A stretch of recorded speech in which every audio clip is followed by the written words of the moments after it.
Well, thank you all for joining us again for Inside the Congressional Black Caucus. We do have two of our most outstanding U of A students ready to share their experience today. So we're so glad that they are here. Facilitating the discussion today is going to be Dean Kuhn from the Honors College. Before we get started, though, I do want to remind you of just a few Zoom housekeeping items. If you will be sure to turn on the mute button, so that we don't have any unintentional feedback that interrupts the conversation. And then also, if you want to utilize chat for questions, you'll be able to send your questions to all of us who are serving as co-hosts. And at the end of the discussion, we will facilitate some of those with our panelists. And without further ado, Dean Linda Kuhn of the Honors College. Oh, thank you, Lizzie. Greetings, everybody, and thanks for coming midday. I am Linda Kuhn, Dean of the Honors College, and I'm very pleased to be moderating today's super important lunchtime activity. And the Honors College, we always like to think of ourselves as the ultimate talent scout on campus. And I think that you'll find out after today's presentation that is correct, that we have an exceptional good taste. So let me introduce to you two proof texts of that amazing taste. First, honors Path Scholar Elijah Conley, who's a political science and journalism major from Melbourne, Arkansas, who has been awarded the Unsung Hero Award by the Associated Student Government, where he currently serves as Director of Recruitment. He's also a Director of Service for the Freshman Leadership Forum and has been recognized as the Freshman Leadership Forum Outstanding Member of the Year in 2019. Also, Outstanding Member of the Month in 2018. Elijah currently serves as Homecoming Campus Outreach Coordinator of the Student Alumni Board, and he's just taken the LSATs, and he's busily preparing his law school application. So, go Elijah! And also, from the Honors College, we have Daniel Webster, psychology, sociology, and criminology major from Marion, Arkansas, Truman Scholarship finalist, recipient of the NAFSA Undergraduate Rising Star Award, Black Student Association Scholar of the Year, the Spark Spirit of Service Award, the Spark LSAT Scholar Award, the Spark Top Oralist Award, and the University of Arkansas's Multicultural Bridge Builder Award. Daniel has served as the Director of Diversity and Inclusion for the Associated Student Government and currently serves as the Student Administrative and Special Events Assistant for the University of Arkansas amazing Law Dean Margaret McCabe's office.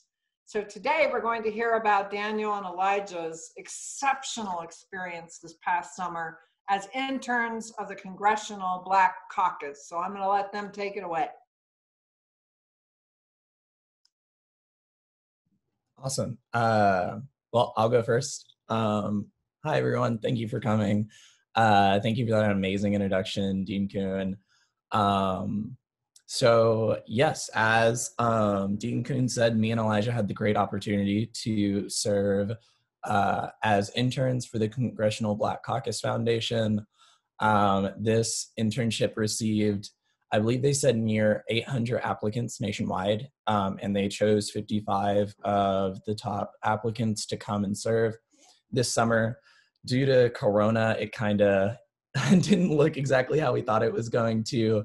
There were a lot of moving pieces at the beginning. So it wasn't like the typical CBCF internship. We sadly did not get placed with a congressional member's office because we couldn't go to DC due to Corona, and we had to do everything remote, and the foundation couldn't guarantee that our servers were secure. And so since we'd be handling confidential government information, they didn't want to pose risk to the members of Congress that we were working under.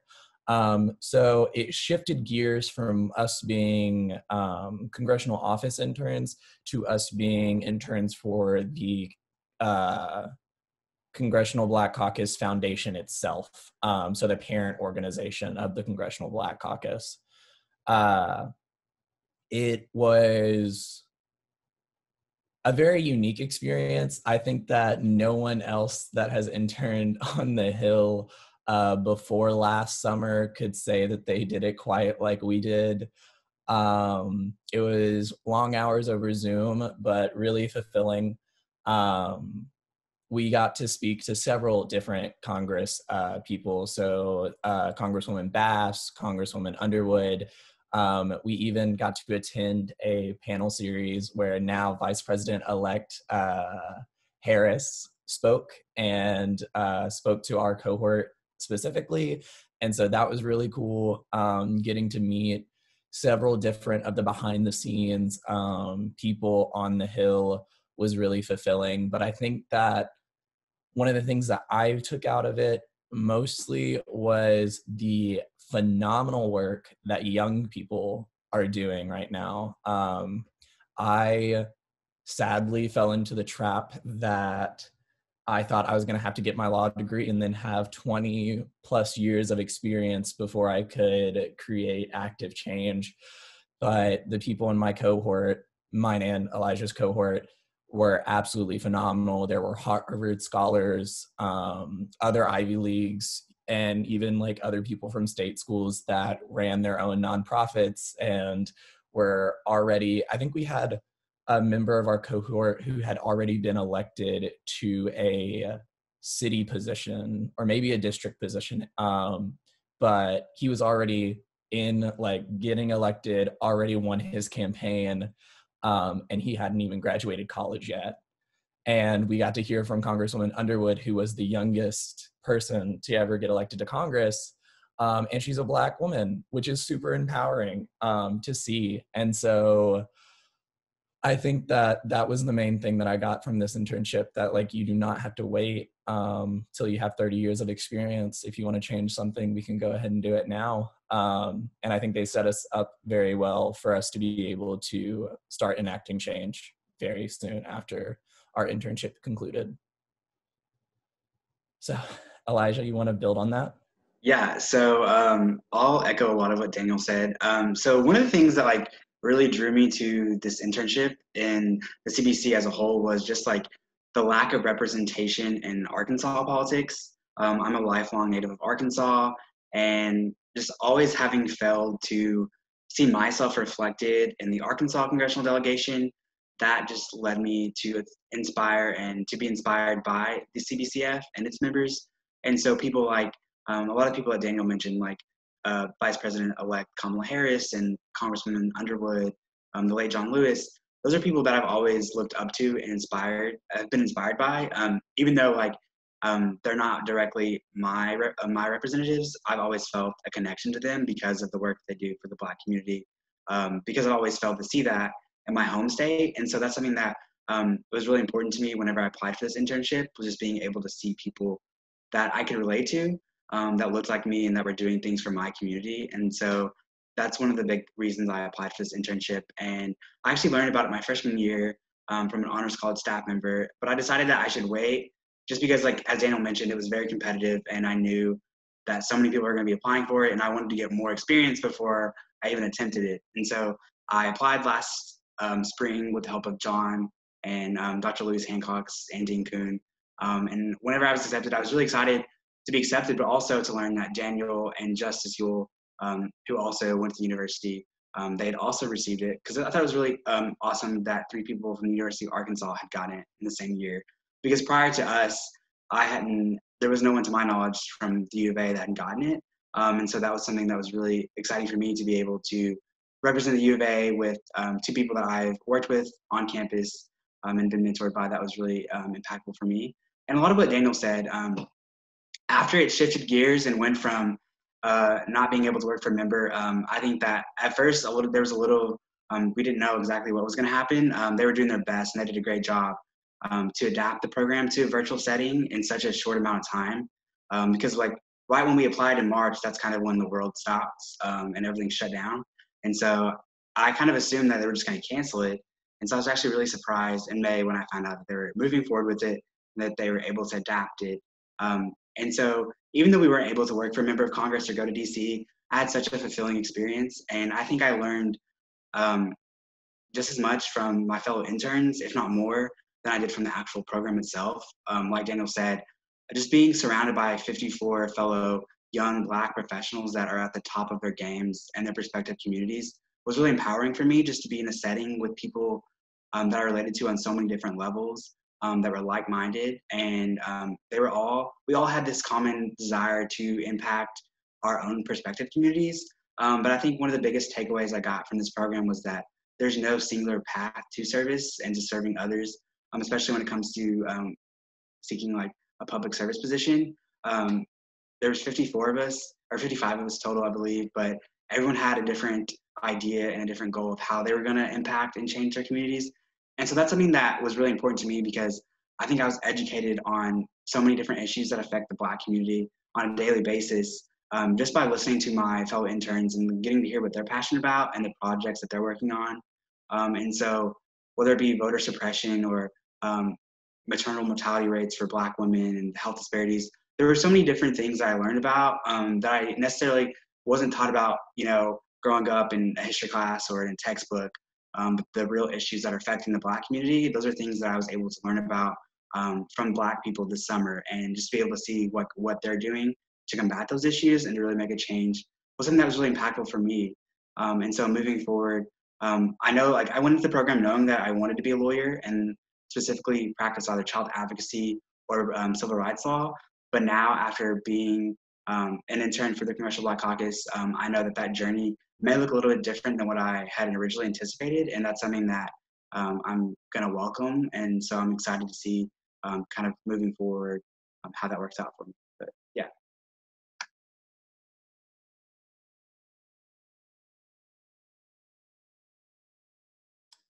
All right. Wow. Beautiful job, Daniel and Elijah. That was wonderful. So now why don't we go ahead and open it up to our visitors. If you want to post your questions in the chat, I'm happy to ask them. And I'm sure that Elijah and Daniel are quite happy to answer anything you might want to know. While people are posting in, I'll jump in with one. You top U of A students, you're thrown into this pool of incredibly talented students from all over the country, from the name schools we're always hearing about, from other state universities. How well prepared did you feel, and how long did it feel before you realized you were, I'm assuming, you felt like, how'd you feel? How prepared did you feel, and how'd you feel working with this peer group? Did we do right by you? To be completely honest, I struggled a lot at the beginning of the program with imposter syndrome. Like you said, like the big name schools, like Harvard and all the Ivy Leagues and some other smaller state schools, but being around these people that already like ran their nonprofits or had been elected to like positions, I felt like maybe I wasn't as accomplished as everyone else there. Maybe like it was kind of like a mishap or a glitch in the system that I like got this opportunity.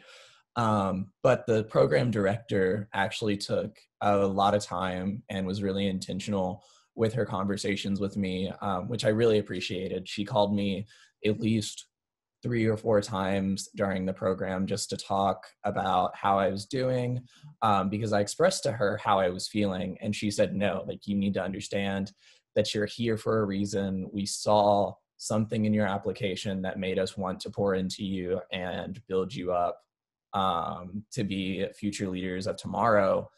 And so in terms of the workload and, doing the research, I felt really prepared just by what I had been doing here at the University of Arkansas.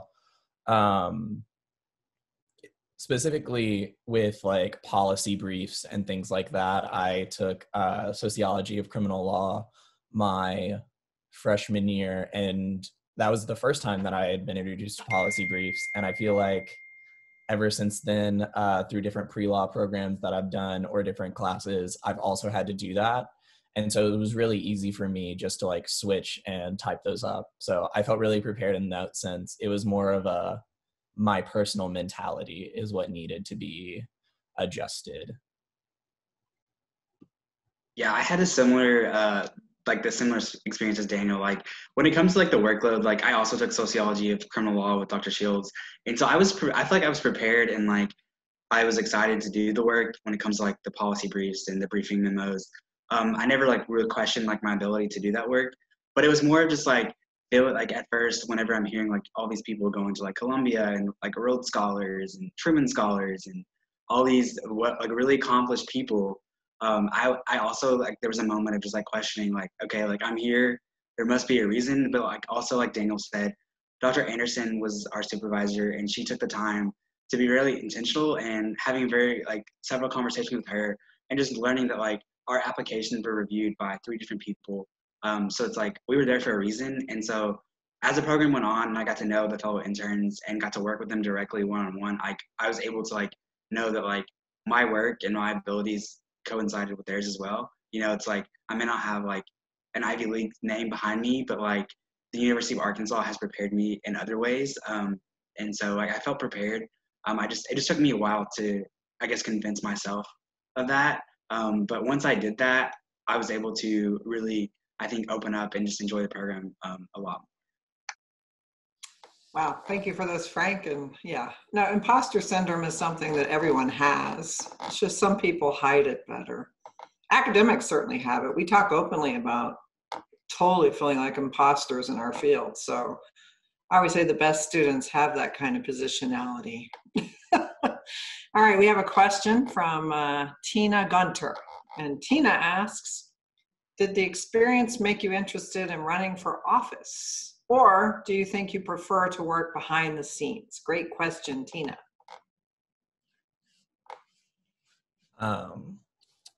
Elijah, if you ever want to go first, you can interrupt me. But I actually, yes, it did kind of throw a wrench in my plans because I came to the University of Arkansas knowing that I wanted to do law school afterwards.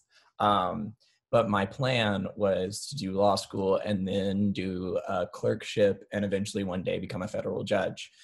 And that's just kind of where I've been since my junior year of high school in thinking. And then I do the CBC and I like see the act of legislation being drafted and reviewed and created. And it kind of made me think like, yes, we need representation in the people that are interpreting the laws, but we also need representation in the people writing the laws. And we also need better laws to be written because if they were written perfectly, they wouldn't need interpretation. So like, really, the CBC kind of now has me stuck between whether or not I want to run for a legislative office or if I want to continue down the path to federal judgeship. All right. Elijah. Yeah, I do not want to run for office. I haven't really had that aspiration at all. I've like known that I want to go to law, like go to law school, become a lawyer, and I think I can use the law to help other people, and that's something I always wanted to do. But after interning with the CBC after summer, I did have the thought of just like not having to go directly into law school and possibly moving to DC and working for a member of Congress and just getting that experience and just being able to see like what goes on behind the scenes, kind of like what Daniel mentioned. So that's something that I'm open to now that before I wasn't. I was like, I'm gonna go straight to law school, get my law degree, and then go straight to practicing law. But now like I'm open to taking a different path to what I eventually want to achieve. And so that's something that's changed as a result of this summer. Yes, both of y'all are great, giving great testimony to why these internships are so transformative. So our Honors College Futures Hub, which we're just building, is going to have a strong focus on getting more students internship experience because it does redirect you. Yeah, great answers. Lizzie McKinnon has a question. Lizzie has one. Where did your interest in public service originate? And where did you receive your education in civics? Great question. I thought civics was a dying art till I met this generation.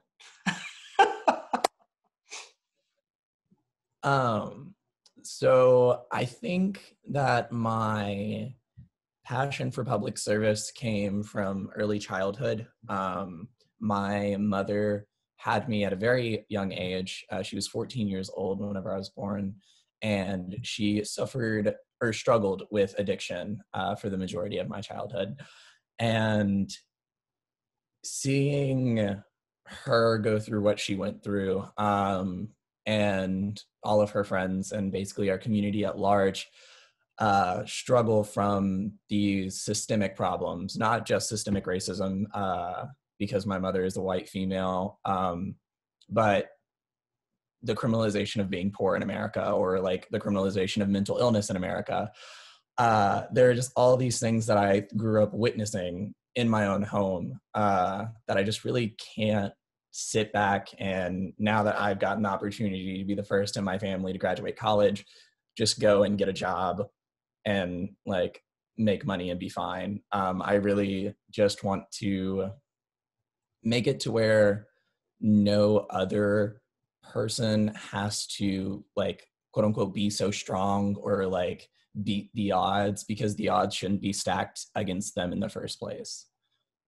So that's really my driving force, is just to make sure that like other Black and brown kids don't have to feel like they have to be a superhuman just to get their footing in places such as higher education. And I was taught civics in 8th grade by a man named Dr. Schultz in Marion High School.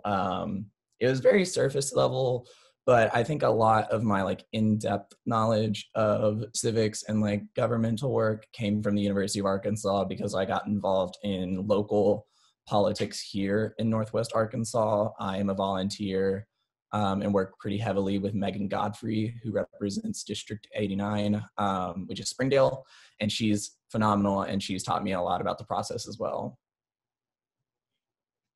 Phenomenal answer. Superb. All right, Elijah. Yeah, kind of like what Daniel said, I think my passion for just like public service and going to law school and the type of law that I specifically want to practice just also came from like what I experienced as a child, just being a Black child in the South. I also grew up in a very rural area, and so just having what Daniel said, just feeling like having these odds already stacked against me, I think that is just something that has kind of motivated me to use my education to help others. And so I've always had so many people pour into me to get me to where I am today. And so it's like, I feel like I just want to kind of like pay it forward and just like give back some of what's been given to me. And I think I can do that by using my education to help others. And so that's why I've always wanted to practice public interest law. And when it comes to like civics, like I also was introduced to it very surface level in 9th grade. But I think I took it upon myself to kind of educate myself on like the process, especially over the past few years, as everything has progressed with the media and politics. I just had this newfound interest in kind of like who's representing us and how that representation, like how that happens. And so that's something that I took upon myself to learn. And a lot of what I know, I have learned here at the university by taking various courses. All right, fantastic, Elijah. And I will say, of course, the self-motivation of both of these young scholars is impressive. It's one thing to come to the University of Arkansas, but it's another to create this kind of path. That is something that's singular, I think. And we can help, but it's also driven by you all. All right, I have another question from John Treat. And this is good, especially for other students listening. What advice would you give to other U of A undergrads who are interested in applying for national internships? Keeping in mind, we all know how competitive these are. And so some people don't want to apply because they're afraid of rejection. But I always like to say in the academy, we're all kings and queens of rejection. So. Yeah, I can start this one. I was told about this internship my freshman year, and I decided I wanted to wait. And I'm glad I waited because I was able to get more experience. But then last year, my sophomore year, whenever I applied for it, it was kind of like I applied for it kind of like on a whim. Like I put a lot of effort into the application, but I applied to it like already with the mindset that I wasn't going to get it. Because at that point, it was kind of like my last hope to get an internship experience for the summer, because I applied to like 3 or 4 other internships, some local, some state, and I hadn't heard anything back, and for some I'd already been rejected. And so I was kind of feeling a little discouraged. And I was just thinking that I was probably just going to spend my summer at home doing nothing. But then I just like relied on the people around me. Dr. Tree and Dr. Hancock's in the Honors College, they helped me a lot with my application. And so it's just like relying on and using your resources, because there's so many people, especially on campus, that are here to help you succeed. And so once I stopped doubting myself and was able to just really like look within myself and just see like what I'd accomplished and just like see what I was capable of, I think that really came through on the application that I wrote. And so just really being honest with yourself, and like even if you're feeling discouraged, you just have to like look past that discouragement and just see like what you're capable of and just see the potential, because other people around me were already doing that. And I think that is what kind of motivated me to just keep going, and it all worked out eventually. So I would just say don't get discouraged and just really rely on the people that are around you. Great advice. So 2 different parts to this question. First, addressing like the fear of rejection. I have applied not only to this internship, but I've also applied to national scholarships. Like you said in my intro, I was a Truman finalist, but I was not selected as a Truman Scholar. And I also just recently applied for the Marshall Scholarship, which would pay for a master's program abroad. And I got my rejection letter from that a couple weeks ago. But one thing that I've learned through these rejections is, one, rejection is good. Everyone needs to experience it. It teaches you a lot about yourself. But the reason why rejection may hurt so bad many of the times is because we're putting too much of our like identity in these things that we are applying for.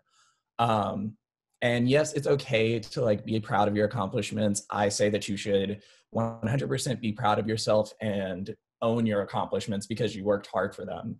But you can't get to the point where your achievements are all of what you have.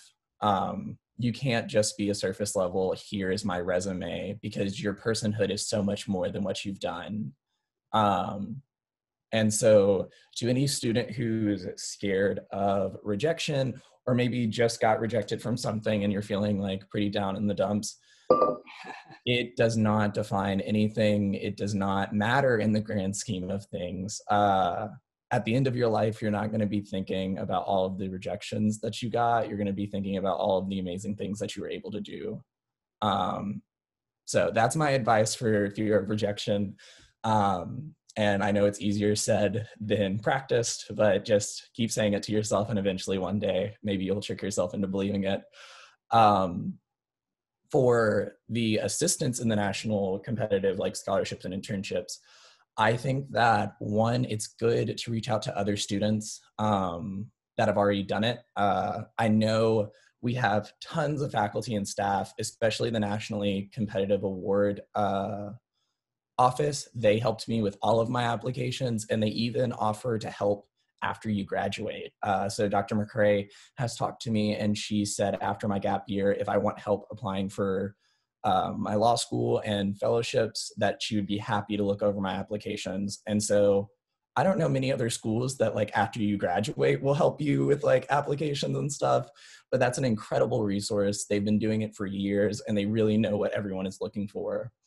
But having a student just up here, someone's closer in your age and can kind of know almost exactly what you're going through, because again, like it's very hard for professors and faculty to relate to college students during Corona because you're not a college student during Corona. So finding that student that's already done it and just asking them straight up, like, what was it like? How was this experience? Do you think, based off what I've done, that can I do this? Do you believe that this is practical? And that's personally what I did. My friend Miriam Siddiqui was a phenomenal rock star and has a full-time position in the House Judiciary Committee now. But she really helped me with all of my applications and just like kind of talking me like out of this whole like, oh, I shouldn't apply because I'm not going to get it, because she was so supportive and so real about everything. Fantastic. Great answer also. And I totally agree with you, Daniel, about Suzanne McCrae, who would do anything for any student, and still is connected to honor students who graduated in 1990. I mean, she's exceptional. So, but also getting your sort of mentor from your own cohort is a smart idea, I think, because you're right. It's one thing for us old folks to think we understand the context for this generation, but we don't. Generation shift dramatically. So I'm hoping, of course, selfishly for the Honors College, that once y'all graduate, that you would be willing to help mentor and create pipelines for students who are coming through. Of course, you're on screen and we're recording you, so I am nefarious in my ways. But how would you might see yourselves as mentors, reaching out for another student from a small town in Arkansas who thinks that they don't have it, but of course they do, right?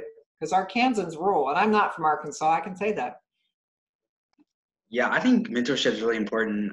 Even like Daniel was a mentor for a program I did my freshman year, and so it's like just be able to see the progression of like coming in, being mentored, and then I was a mentor the next year with Daniel.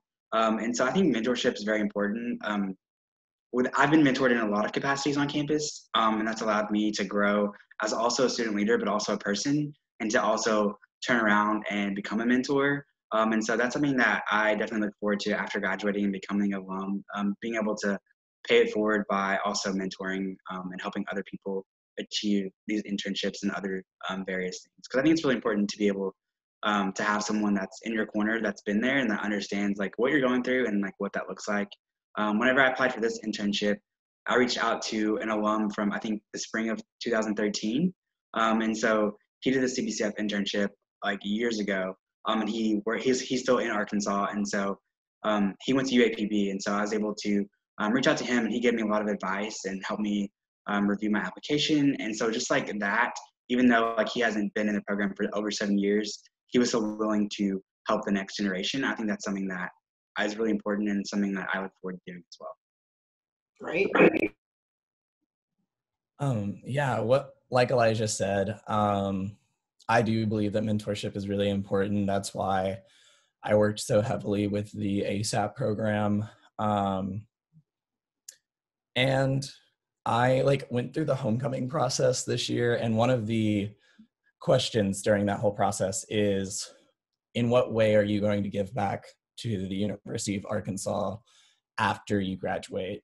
And what does being a University of Arkansas alumni mean?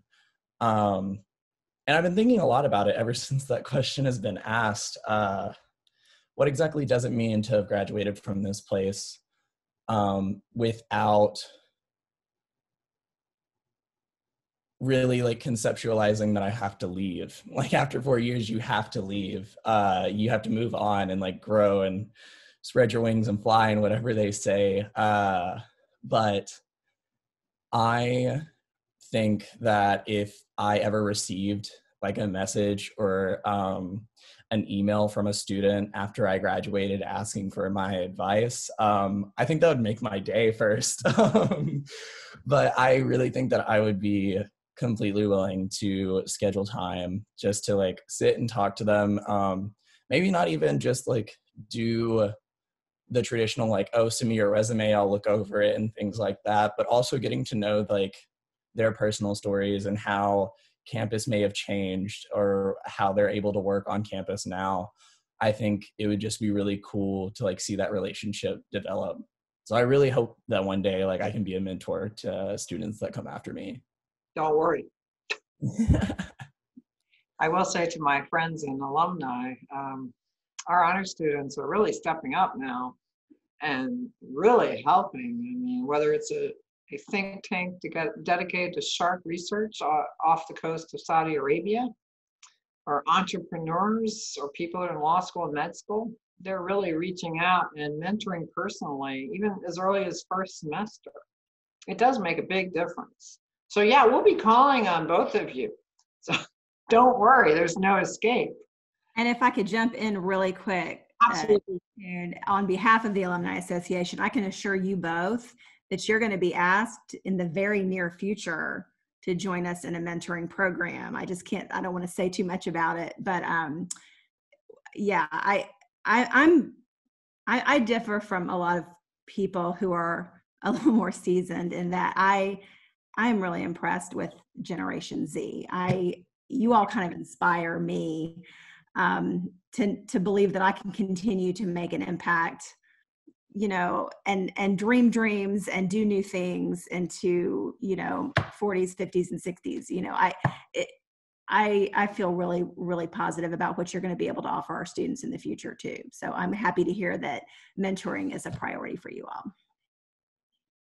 Yeah, no, I totally agree about this generation because I've been teaching for way too long, and I have noticed a massive shift in the last few years, especially for leadership, civic engagement, service learning.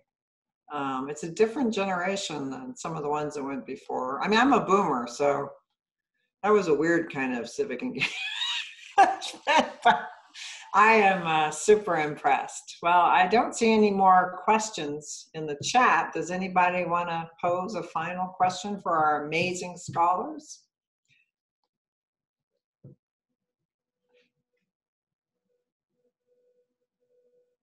Well, if not, thanks for coming, everybody. I really appreciate it. This was an exceptional program.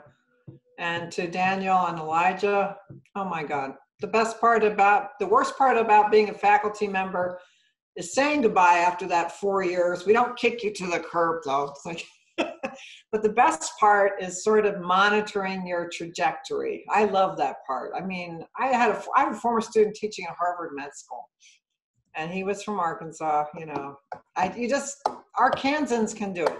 Arkansans are tough. That's what I have to say. So on behalf of my dear friends at the Alumni Association, on the Honors College, great staff that's here, study abroad, engineering, we got all kinds of crew here. Thanks again so much, Elijah and Daniel, for this presentation. We really appreciate it because we know you're busy. I just want to add to Dean Kuhn and thank you, Elijah and Daniel, for speaking today. Just the highlight of the week. You just give me such hope that we have people like you coming up. Thank you.